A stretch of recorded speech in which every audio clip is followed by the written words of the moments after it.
So we're delighted, and I'm delighted personally to have Clare O'Keeffe on with us today to help yourselves as students to be thinking about how can you go about building your practice? How can you begin to be curious, to use that mediation skills of being curious about where the mediation approach can be deployed?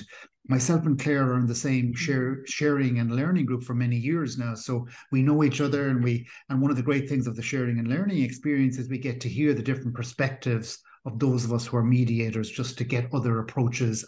And that's why I thought it would be really useful for yourselves to hear Clare's take on mediation in her very particular but really important area. Her website is successionireland.ie. Do check it out. And she talks about the range of services she helps people with in terms of succession planning, will management, just the conversations that need to happen when people are facing that challenge in life of how succession will occur with family farms and other things. So they're welcome. And thank you. It's good to have you along. So let me just ask you, so people have a context, just the nature of your mediation practice, Clare. How would you capture that? Oh, I'm smiling because quite often when people introduce me, Luke, they say, "This is Clare O'Keeffe from Succession Ireland," and I let you introduce herself because they don't really know how to describe what I do. So you're handing it over very nicely to me there. Forgive me, my voice. I've been doing a lot of talking in the last week, so it's a bit hoarse, but I chuckle away through this. Thank you. Only in the last week I did some training on trauma. And in doing that, I was questioned as to my style of mediation. And it made me think about my style of mediation and what I do. The value of the mediation skills is what I really bring to the service I provide.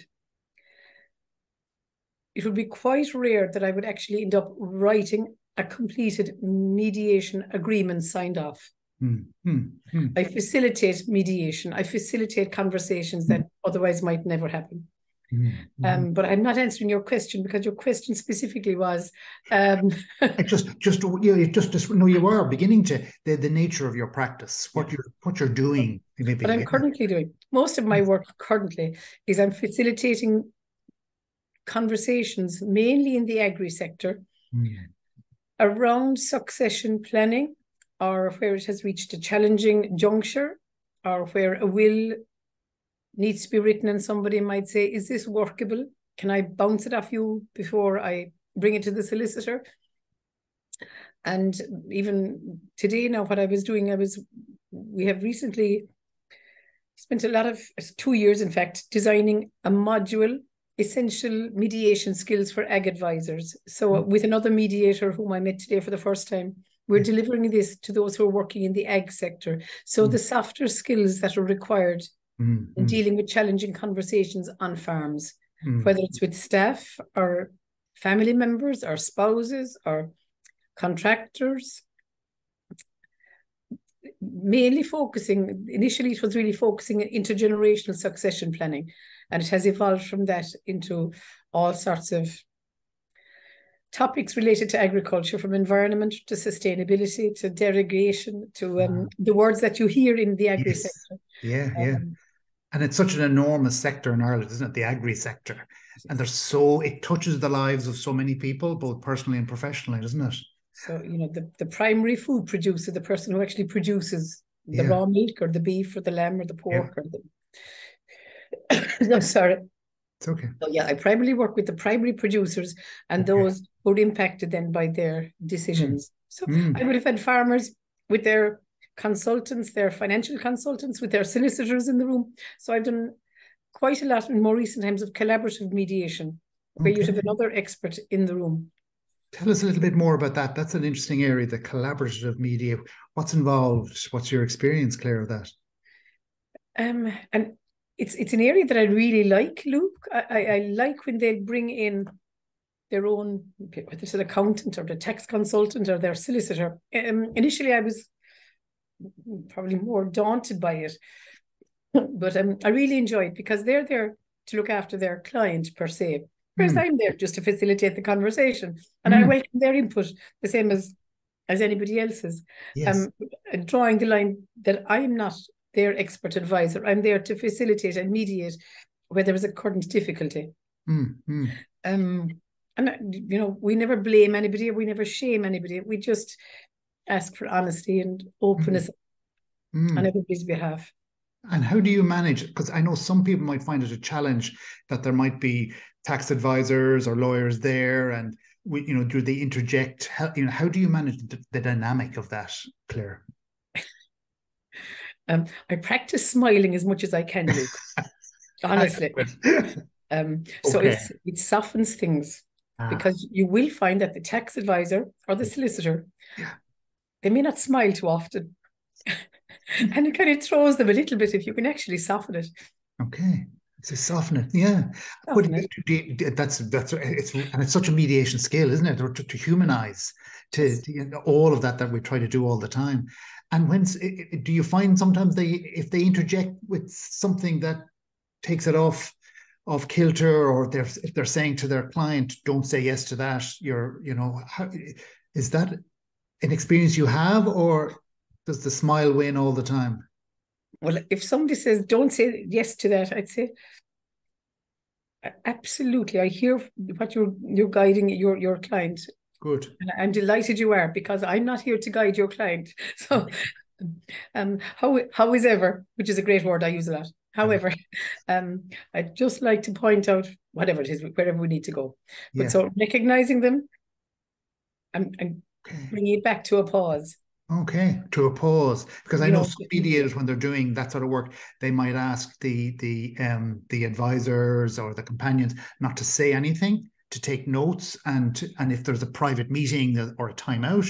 But you're quite happy which is lovely to hear. Your practice is, if they want to contribute through you, you're happy to facilitate that too. Very welcome. I value their expertise because I don't have their expertise. Lovely. I think it's a lovely approach. It's a lovely way to frame it, because I think some people can say, "Oh, they're going to throw the process off kilter and it'll slow it down." But your experience, which is extensive, is that you lean into it and bring it as part of the process. But then they won't feel threatened, and they're not as inclined to interject, because they know they're very welcome. Okay, lovely. I think that's a really helpful approach. Okay. And so how did I get into this? Gosh, it goes back 2016. Doesn't that make me feel old? No, not 16. 2006. Still. Yeah. Sorry, I just threw another 10 years onto that. Why not? What's 10 years between friends, Claire? No. So I saw an advertisement in the Farmers Journal, a Nuffield Scholarship, which was a bursary to study anything relevant to agriculture globally and bring back whatever you learned.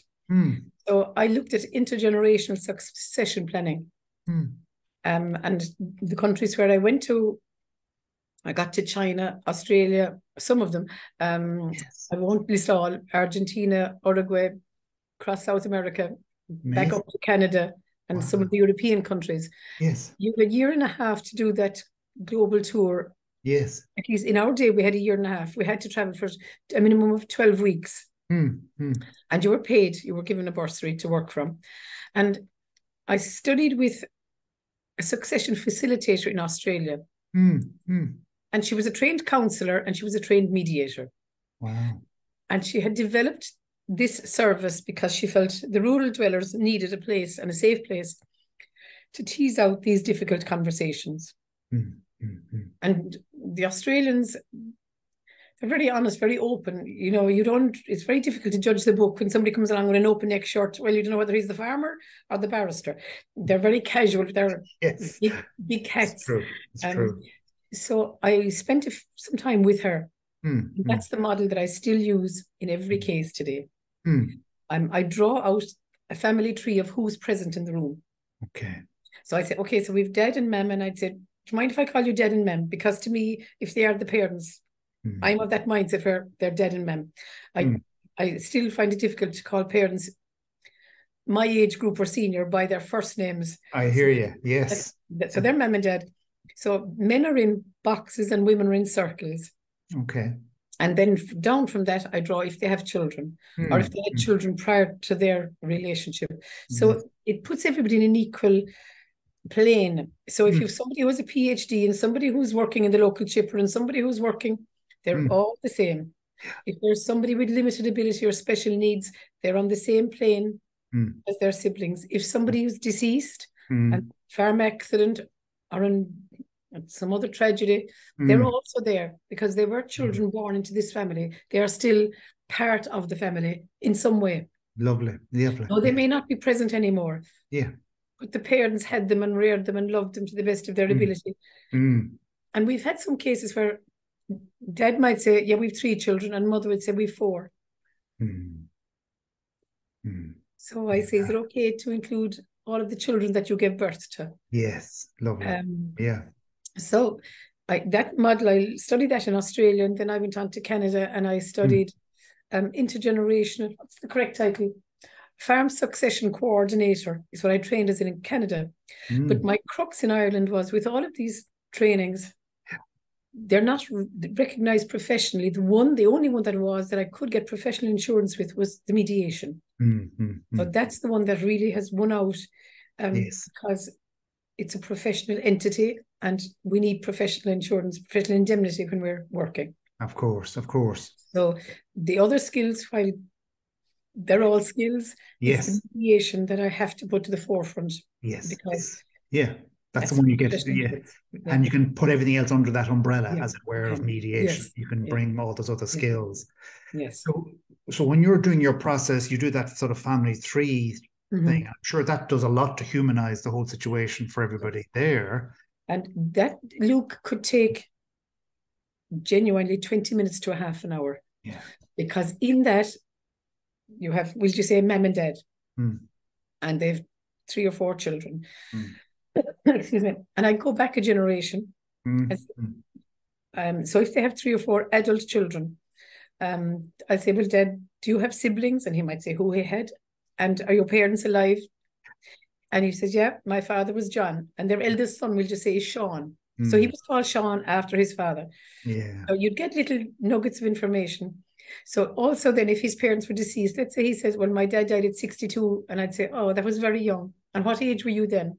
Yes. And do you mind me asking, how did he die? He got a heart attack. And if I'm looking at a man who's grossly overweight with a red face, the alarm bells would be going off here. I might say, how are you, Sean? Or how are you, Dad? Yeah. Okay. So, and you know, it would even begin a conversation amongst couples. Yes. Yeah. You know, I'm the same age as my father was when he died, or I'm a year older than my dad. And it brings them to a place where they need to think maybe about their own future and conversations that must be had. Yes. So then we go down a generation. Equally, we speak, before we go back down, we ask mother, do you have siblings and your parents, and how did you meet? And how did you meet can be interesting because they may have different memories of it. Yes. You know, of course. So that gives them a shared past. So to the children, I kind of say, did they do their leaving cert? That's my barometer. Yes. Now, some may have opted out of school for different reasons, but somebody may have limited ability. And they may have been in a special type of school, which leaving cert wasn't part of the curriculum. Sometimes parents brush over that. Yes. Yeah. And you're trying to figure out, you know, are these children capable of engaging in a conversation? Absolutely. So it's one way of finding out. And it is so important, Claire, and because I'm from a farm background myself, and my brother has the farm now. He's younger than I, and he didn't get to complete school. But it's a very important part of the conversations like the ones you have, that we have had that, we name that, and we bring that in. You know, and that's really important for him, and to acknowledge the work he's done in keeping this show on the road. Magnificent skill and intelligence and ability. Yeah. And sometimes if the younger generation might have a chip on their shoulder, say, well, sure, Dad didn't do his leaving cert. But if we remember back, education wasn't free. Second level education, if I'm correct, excuse me, wasn't free until I think 1967 or 68. Yeah, something like that. Donald O'Malley. Donald O'Malley. Yeah, 69, I think, yeah. Anybody who's kind of over a certain age, they would have had to pay for their leaving cert. And so the Leaving Cert was your stepping stone off the farm. It wasn't seen as essential for the farm. Whereas, and so with respect, we very much acknowledge those who maybe gave up their education so they could help out at home on the farm. So they might have sacrificed their own education to generate an income so the others could be educated.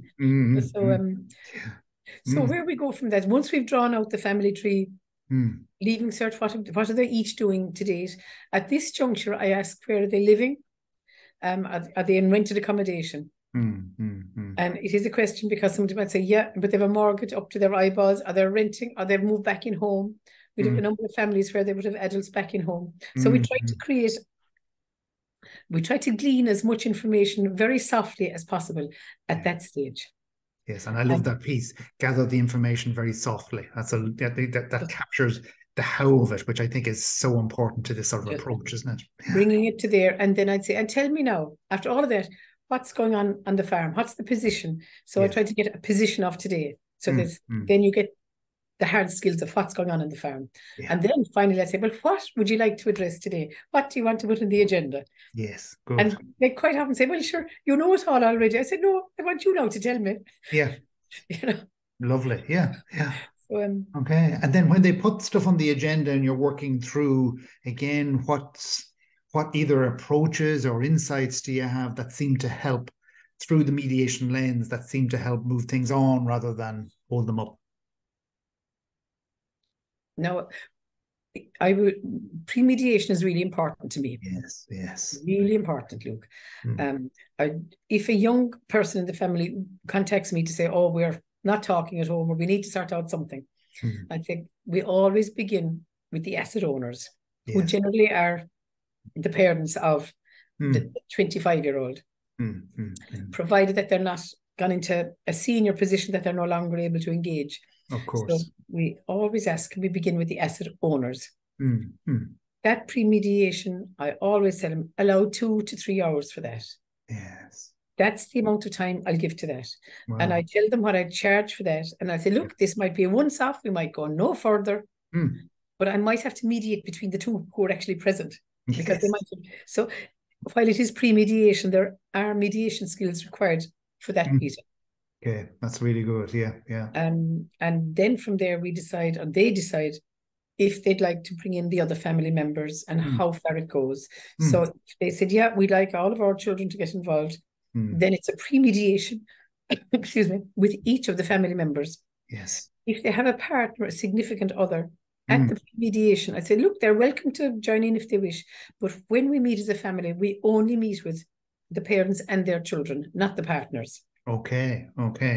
So, and what's behind that for you, Claire? Well, the pre-mediation is there might be an element of that they might feel very united as a couple and they want to be together at this, or it might be that one would feel that you won't say the right thing, or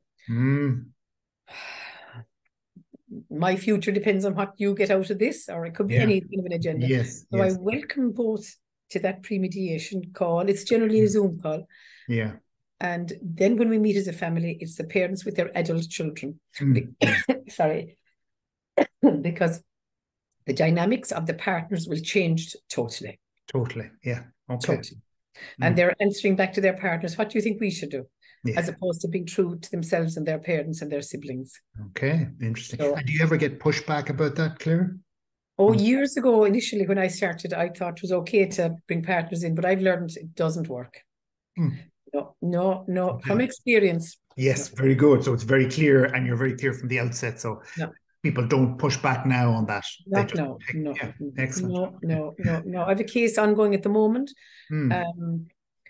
And each of the pre-mediation, we're still at that stage. I've spoken to the parents a number of times. I've spoken to the potential successor. Yes. And her partner, it's their daughter, and her husband is hugely responsible for the success of this business going forward. His skill set is hugely important. So at each of the meetings, he's beside her. Okay. Because they need each other to make this work. And the parents need him because he's the calmer personality. She would be more volatile. So, but in that case, if we meet as a family, which we may never meet face to face, we may never actually have a complete physical round table. It might all be done via Zoom. Yes, yes. But for that one, you may bring in that partner. Is that what In you're that saying? one, yes, because that Yeah. partner is crucial to the success of the business. If he Okay. wasn't there, it Yeah. wouldn't be where it is at the moment. Yeah. He's crucially, yeah. Hmm. Yeah. And He's as a you say, and I'm sure everybody else would agree to that. Is what you're absolutely. imagining. In this Yeah. case, yes. Yeah. Yes. Excellent. Okay. Okay. Yes. Yeah. So while I generally say partners are welcome to the pre-mediation, it would Mm. be very rare, but that would be one case where Okay. Mm. it might happen that he would be present because Yeah. his role is very Yes. significant Very here. significant. Okay. In this particular case, but Mm. by and large, it's just the children because families formerly they were quite large, so you could have 5 children, then you'd have Yes. Yes. Yes. very big. Of Um, course. Of course. Yeah. Yeah. Yeah. Yes. we That's try quite. just to keep it Mm. the Mm. nucleus family, if Right. possible. And if they do come together, just sort of moving to that possibility, they come together in a round table. How do you? What seems to work to move that along, Claire? Gosh, what works? I suppose being very honest. Hmm. I need to be very honest. If there is something, an elephant in the room, or if there is something that's not being addressed, I say, look, and if they've put everything on the agenda, what needs to be discussed today, I say, and I might know that there's something that somebody has brought up, but they haven't put it up there. I say, is there something else that you Hmm. could add on at this stage? And you're very welcome to add it on at a later stage, I always say. Yes. But is there an elephant in the room that Yeah. that we might need to call out here? Hmm. And there's no right or wrong way of saying it, but is there something else Yeah. that Yeah. we need to put Good. on the table? Yeah. And I just open it up again, especially if somebody says, well, there's somebody who's an addict in the house and they're Hmm. we can't Causing. name it, but it's Yeah. there. Yeah. So I say, look, is there something else that needs to be addressed, maybe economically or socially or personally or Hmm. physically? And I kind of throw out about things, a number Yes. of different Yes. headings, and Good. one of them will be specific. Yes. And then somebody will say, right, we need to call a spade here. And Yeah. somebody will bring it. Good, good. So you get that. I think that's a really good insight. It's really important, and it's that question. I've heard that before. I always use the word something rather than anything. Is there anything else? Is there something else? Isn't it amazing, Claire? That little change Yeah. of language can help. Yeah, Yeah. good. And I suppose if I were to pick a few words that work for me, Lou, Yes, yes. if I've got a list of something and I'm kind of maybe wondering to myself, where do I go from here? If there Mm, might be just, mm. I try to add in the word, but luckily, and find something positive. But Okay. luckily, you're all here together today. Yeah. Or, everybody in this family has made such an effort to be in this room. Mm, mm. You've given up work, you've Yes. farmed out children, you've got time Mm, off from work, mm, and you're here while your parents are alive. mm. I said, whatever else, this is a positive, no Good. matter what we're dealing with. So find the positive. Yes. The other word I bring in quite a lot is however. Mm, mm, mm. It's a way of bridging. Mm. If I have some concern that has to be addressed, I maybe highlight the positive. But however, have we omitted perhaps, or is there an omission here that may still need to be teased Mm. out a bit further? Mm. Just some little link words Yes, they're help. super. They really are powerful. Yeah. Just to have a few little nuggets Yeah. in your pocket. Yeah, totally. Yeah. I mean, I always have a couple of phrases that I just know will buy me Yeah, sometimes, yeah. as well as just prompt them Mhm. just to feel safe because what we're trying to do, what you're doing is creating the atmosphere Yeah, where they can feel safe to yeah, mention that yeah, in a tough way. yeah. And Mm, reassuring people that we're going to have loads of bathroom breaks, good. you know, Yeah. there'll be plenty of breaks here. Yeah. It's okay. Yeah. This is just a step Mm, in a direction that maybe you haven't had the opportunity to take before. yeah. Mm, And some families feel ashamed that we have to bring in an outsider. yes. Yes. Yeah. And Yeah. I just say, and you're giving yourself the gift of today to talk Mm, to each other over a very difficult conversation that mm, otherwise might just cause so much more pain at home. And I said, mm, whatever tears need to be shed, we'll shed them here today, and that's okay. I said, yeah. there's plenty of tissues on the table. Don't Yeah. be afraid to use them. Yeah. And it's a safe place. And when you leave here, you leave whatever is being shared, you leave it here. Mm, mm, And I mm, would always discuss how they're going to debrief, how they're going to take time out before they go home. Good. The importance of not only me taking care of myself professionally, but them also. That they get some space between the mediation and facing into whatever they need to go home to. Yeah. There's a transition, isn't there? There's a bridge to cross back to from the intense experience probably that conversation was. Yeah. And I suppose for me, one thing in self-care is not to be tired facing into a meeting. Not a late night the night before, no drink the night before, nothing. Just no. Yeah, it's so true, isn't it? Because it is a draining, because you're holding space, you're holding the environment for them. It absorbs a lot. There's huge trust being placed in you. Yeah. It might be the only time those people will actually ever be together. So you need to be there 100% for them. For sure. Really do. I'd always say wear flattish shoes. You can have the high heels coming in, but change them and wear flat shoes. I tend to stand up quite a lot, up and down and up and down. Do you? Yeah. And is that working with the flip chart, or is that what's getting you up? I feel sometimes if energy, I just, because I'm not very tall, but I'm 5'3", like that's not very tall. But to differentiate me between the other 6 or 7 who are sitting in the room, I'll just stand up. And I might stand behind the chair, and I might just listen holding the chair for a while, and then I might sit down. So I do get up. It's also to hold my sense of presence in the room. Yes. Because they know each other all their lives. They know each other very well. They know each other backwards, but they don't know me. So I need to hold that professional space. Different from them, slightly different. Yes, I think that's a good way to capture it. Yes, because my role is different in that room than theirs. Yeah. So I don't sit at the top of the table for long. Okay, good. That's a nice one. I hadn't thought of that one before. Good. And then as the process is ongoing and you're going through the agenda, what are you finding? In terms of bringing people in, letting them speak, summarizing, what are you doing? How do you keep the equality thing, the equity piece? What's the way to do that, Claire? But because most of the people I work with know each other very well. Yes. I would spend a fair bit of time in the first half of the day asking to paraphrase back, what did you hear? Yeah. Because they know each other so well. They've interpreted it differently. So I'd ask, would you like to share your thoughts on something? And then I'd ask, and I will tell them in advance, I'm going to ask you just to share back what you've heard. Okay. So get them nearly to do some summarizing. Yes. So, not just you, but them.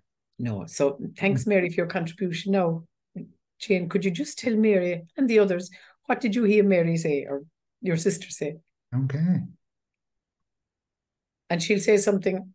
Yeah. And I'll say, can you just hold that a moment now, especially if she's going off on a tangent, because now she has the microphone. Yes. So the original speaker. Does that reflect what you said? Did you feel it reflects what you said? And she said, not at all. She didn't hear me at all. So I said, okay, we'll try this again now. I said, that was only a dry run. I said, that was only a trial run. So we're going to try this out again now. Lovely. So because they're not used to listening, most families, especially large families, they talk over each other. Yes. Of course they do. And the eldest might have a stronger voice than the person in the middle, and the youngest might feel, sure, I'm never heard anyway. Yeah. So you have to watch that dynamics in a larger family. And that could be gender issues. There could be 2 boys and 1 girl. Yes. 2 girls and 1 boy. So the dynamics shift if there are gender, depending on where they come in the family. And then as you progress through, and that's going over and back, what are you noticing then becomes the sort of the turning point when we're perhaps moving a bit forward? What are the signs for you that okay, we're ready to move towards looking at potential solutions and potential agreements? When do you feel the ship is turning? At some point, somebody will say something, a nugget. Yeah. And I'll say, I generally will pick up on something. I say,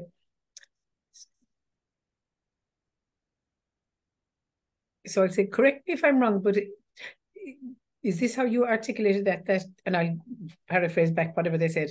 And they'll say, yeah, that's what I mean. I said, can I write that up here? So can I just write it up so that I don't forget it, pretending that I might forget it. So I just write it up. Very good. Yeah. I said, we might call that option 1. Is that okay? And I'd ask, can we? And they say, okay. Yeah. Because they'll nod before they'll say anything. You'll see the heads going before the body language is what you're looking at here. Yes, yes. Okay. I suppose also in a family being very mindful of when somebody's switching off and they're reclining back and they put down the pen and the body language is, I've shut off. Yes. So to say, before we take a moment now, I'd just like to ask Mary, what's going on for you as you're listening to the other? And she said, well, I've heard all this before. This is nothing new. I said, if you'd like to take a moment just to think about what would you like to bring to the table at this point, because in a few moments, we're going to take a break.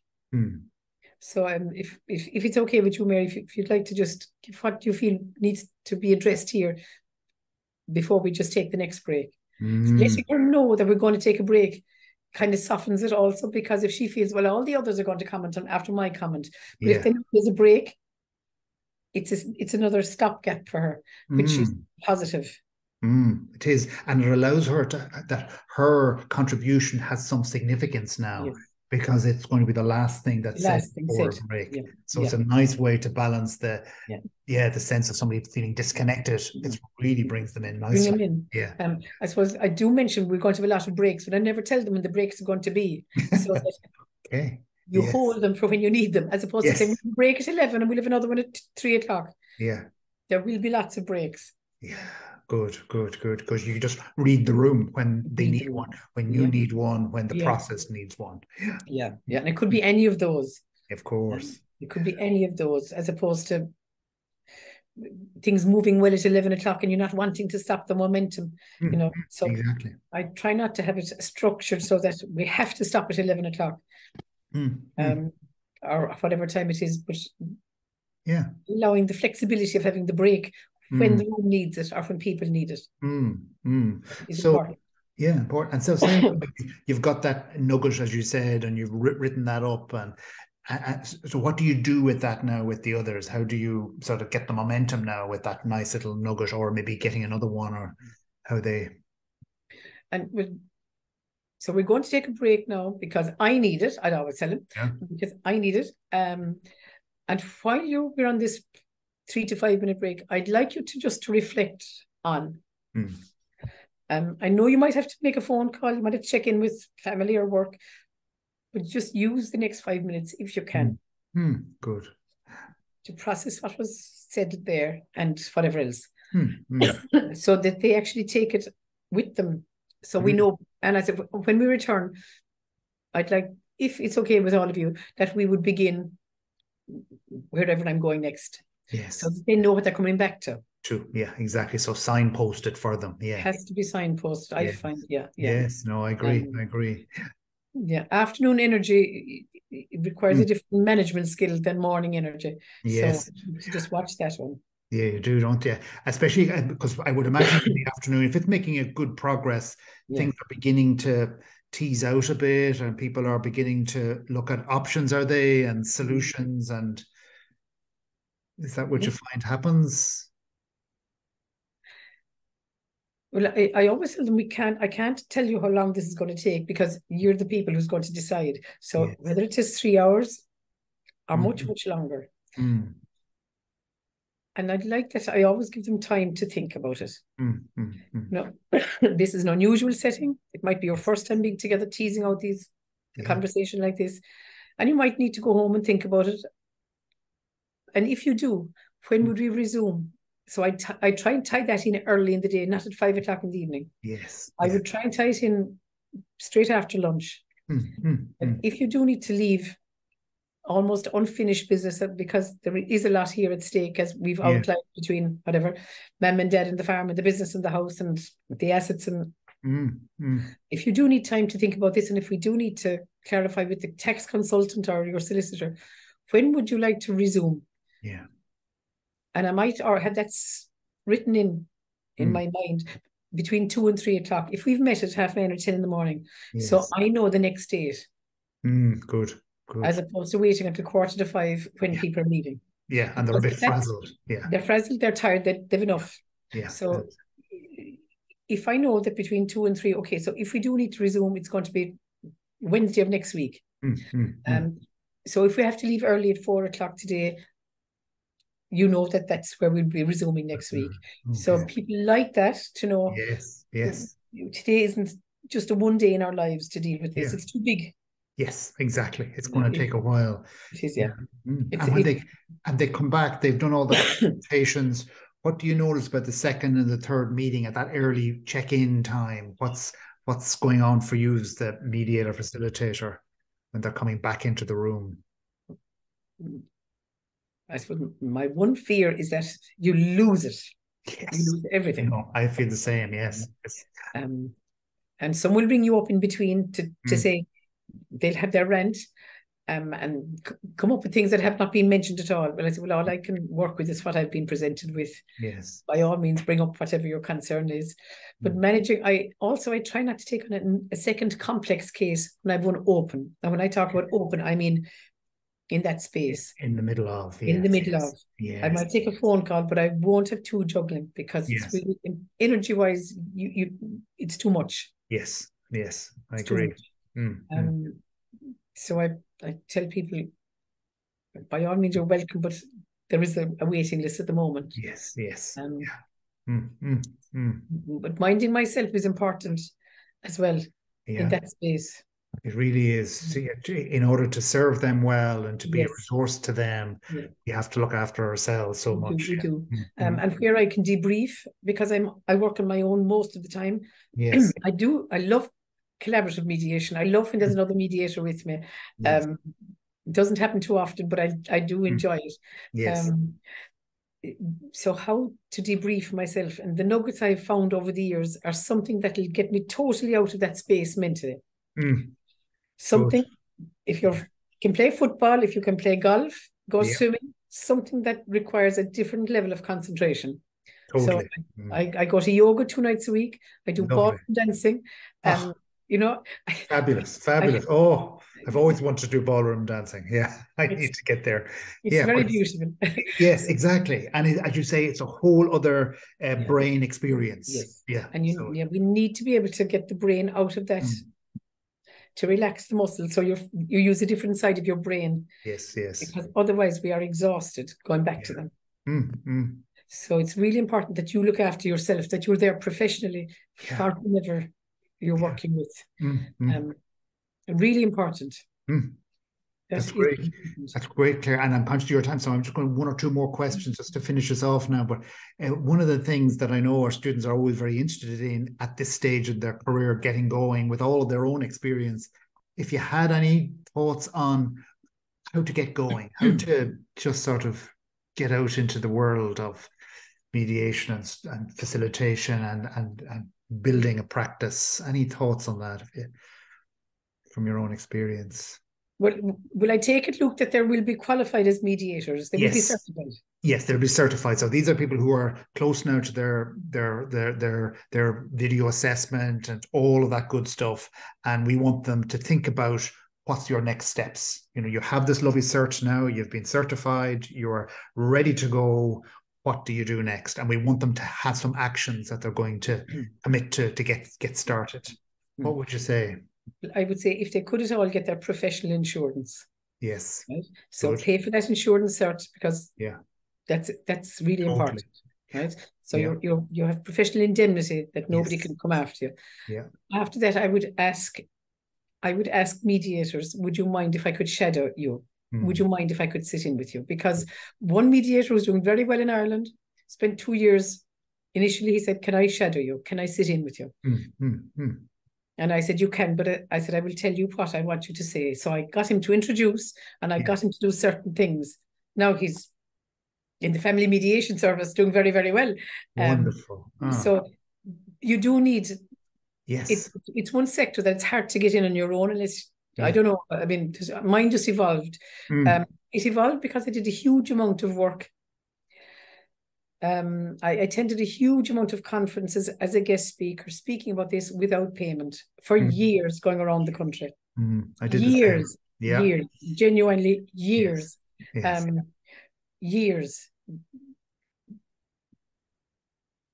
Well done, because look at the quality of the work you're getting now and the consistency. Because I'm sure you have a waiting list, and I'm sure, yeah, I know, which is wonderful, and it's such an important area because it's not just farm succession; it's business succession. It's business, yeah, isn't it? I mean, there's so many ways that this can be deployed. But what I love and what you did was it's how you do it, Claire, as well as having I have a process, but it's how you carry the process.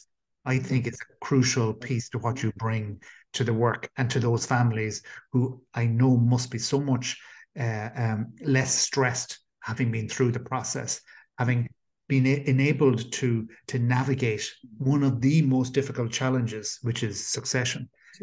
To be able to do that, it's a great skill, great contribution. There is an opportunity.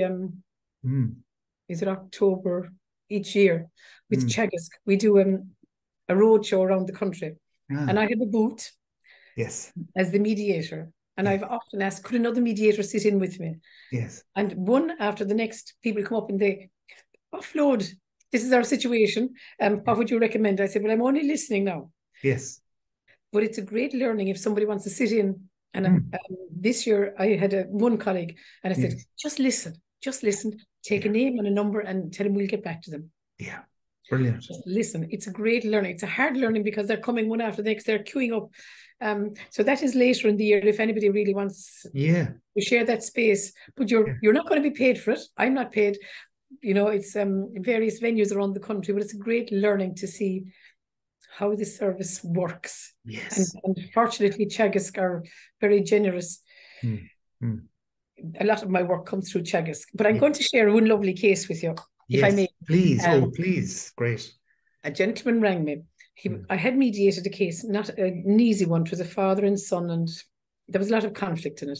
And there was a third party sticking in a knife, which wasn't helpful, who was unrelated. But he had a kind of a joke. If I upset this fella, I'll play ball with this one. And if I upset this, dynamics were wrong. But a concerned neighbour rang me. And I said, this is confidential. I said, I can't discuss any clients unless you get written consent from both parties. So anyway, he did. And we met at this gentleman's house. And when it was finished, the gentleman said, would you mind if I discuss my business with you? And I said, well, that's a different ballgame now. But I said, I have no problem with that. I said, I'll come to your house. So I arrived anyway. He was in his 80s. And I just observed there was a hole in the front of his slipper and his toe was sticking out. So, I just observed it, lifted it. Yes. So he said, I'd like to know something about you before I start. And I went, gosh, this isn't what I was expecting. So I gave my professional CV, more or less. So then he told me that the lady whom had served me lovely tea and she poured a little tiny drop of brandy over my coffee cake, which I thought was lovely till 11 o'clock in the morning. But it was, so anyway, she said, I believe you now. So he said, you know that we call her Mary and I were actually not married, but she's been living with me for about 30 years. I said, that's fine. Yeah. Very acceptable. But he said, my concern is I have about 100 acres here. But it transpired that the man was worth about 50 million. And he'd no children. No children. Wow. No children. Now, if I had judged the man with the hole in his slipper, there you go. I'd have thought, look. Who knows what's behind the door? Who knows what's behind? Don't judge the book by the cover. Lovely.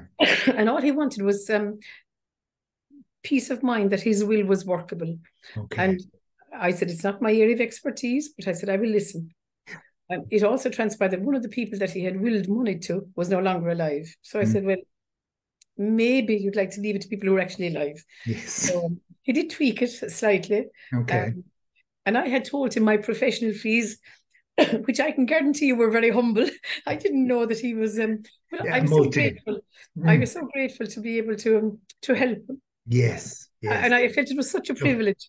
Yes. With such wealth. Yeah. Trust me. Exactly. So there are beautiful nuggets that you get along the way. Absolutely. Yeah. And that people connect when I can understand it, they can connect with the energy that you bring. Because the word that you used most in the last 45 minutes was the word listen. That was the word you used most. And it's the quality that clearly is the transformative one. It's the one that turns the key that opens the door, it seems, in your work. And out of that, and that listening comes from a space, seems to me, as I listen to it, from respect, you know, from really wanting to put them and their need and how it is that you can contribute to them. So marvelous. I have put a little few nuggets up on Instagram. I'm not great on social media, Luke, now, as all of you, the young, as those who are graduating now would be far better. But one of the little nuggets that I use, and I'll probably wrap on this one now. Thank you. The vowels which we learned going to school, A, E, I, O, U. Yes. I find it's easy to remember A, E, I, O, U. So whatever you have something that you can remember. So A, what are the assumptions we need to address? And how is appreciation shown at home or shown in wherever we're working? So can we address any assumptions and can we address appreciation? A, E, entitlements. Is there a sense of entitlement here? And where's it coming from? And expectations. What are the expectations? So AEI, your identity. Your identity in the family, your identity in the sense of community, your identity in whatever we're discussing, the identity of the individual. And the other I is income. Is there a discussion to be had around income here? Yes, yes. AEIO. What opportunities can we explore here if there are opportunities that you'd like to explore? What would be the ideal outcome? And, you know, bringing in the baton and the whatnot. I'm not sure if you do those, Luke. We do a little bit, yes, we do. You know, so what would be the ideal outcome? Yeah. And perhaps what would be an absolutely no way. So where are we going? What would be the ideal and what's a no-no? So that's AEIOU and you. Can we remain united as a family as we're working through this process? Can we still connect the you? Can you all still connect with each other? After this, that relationships will have been at least maintained, if not improved, through this process. So they're the vowels that I use. Wonderful. Clare, thank you for that. Thank you for the time. Thank you for your presence. Thank you for the quality that you bring to it. It's lovely. And it speaks, I don't have to make this up. It speaks from what you say. I've been lucky to listen to you. So thanks, Clare, so much. Thank you. I appreciate that. Thank you. And anybody's welcome to contact me, you know. Yeah, you're very kind. And I've just, as I said at the top, it's successionireland.ie. And there's some lovely stuff there. Thank you, Luke. Clare, and we'll talk again as we do on the sharing and learning, but lovely to meet you. And thank you. Thank you so much, Clare, for your time. Thank you, Luke. Very welcome. Thank you. Bye.